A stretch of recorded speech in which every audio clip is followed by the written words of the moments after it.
कोल India के अधीन काम करने वाले नियमित कोयला श्रमिकों की हादसे के दौरान मौत हो जाने की स्थिति में अब उनके आश्रितों को मिलेगा 1 करोड़ रुपए का अतिरिक्त बीमा लाभ।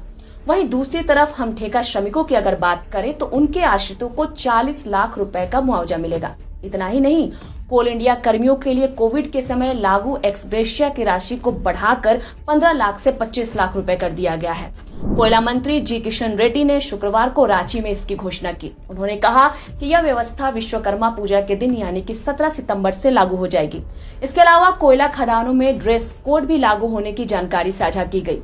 कोयला मंत्री चतरा के टंडवा में स्थित सीसीएल की मगध कोल परियोजना के दौरा पर जाने से पहले रांची में इस मुद्दे पर संवाददाताओं से बात कर रहे थे। इस नई व्यवस्था की अगर हम बात करें तो इसके तहत अब कोल इंडिया के नियमित श्रमिकों को 1 करोड़ के बीमा का लाभ दिलाने के लिए कॉर्पोरेट वेतन बैंक खाते खुलवाए गए हैं, जिससे सभी का 1-1 करोड़ रुपए का बीमा कराया गया है। दुर्घटना में अगर मौत की स्थिति बनती है तो 1 करोड़ का बीमा राशि और कोल इंडिया की तरफ से दी जाने वाली 25 लाख की एक्स ग्रेशिया राशि को मिलाकर नियमित कर्मियों के आश्रितों को पैसे दिए जाएंगे। वहीं ठेका कर्मियों के आश्रितों को बीमा और एक्स ग्रेशिया के 25 लाख मिलाकर भुगतान किया जाएगा। प्रेस से बातचीत के दरमियान केंद्रीय मंत्री ने आत्मनिर्भर भारत के संकल्प को दोहराते हुए कहा कि अभी हमारा देश विश्व की चौथी अर्थव्यवस्था पे है और हम धीरे धीरे तीसरी अर्थव्यवस्था बनने की ओर अग्रसर है। ऐसे में कोल इंडिया की महत्ती जो होगी भूमिका होगी। केंद्रीय मंत्री ने कहा कि हमारा पूरा जोर घरेलू कोयला उत्पादन बढ़ाने पर है। देश की आर्थिक प्रगति के लिए युवाओं को आगे बढ़ाने और उन्हें रोजगार उपलब्ध कराने के प्रति सरकार पूरी तरीके से गंभीर है।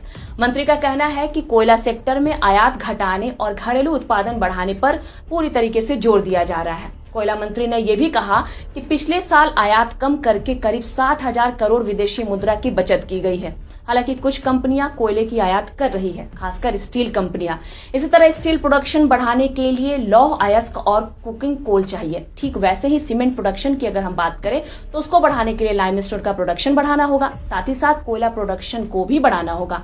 ऐसे में जितनी ऊर्जा की जरूरत पड़ रही है उतनी पावर सप्लाई करना सरकार की जिम्मेदारी है। ऐसे में थर्मल पावर प्रोडक्शन बढ़ाने के लिए और ग्रीन एनर्जी बढ़ाने के लिए दोनों मंत्रालय अपने अपने कामों में अपने स्तर पे लगे हुए हैं। सौर ऊर्जा को भी बढ़ावा दिया जा रहा है, साथ ही साथ कोल श्रमिकों की सुरक्षा का भी भरपूर ख्याल रखा जा रहा है।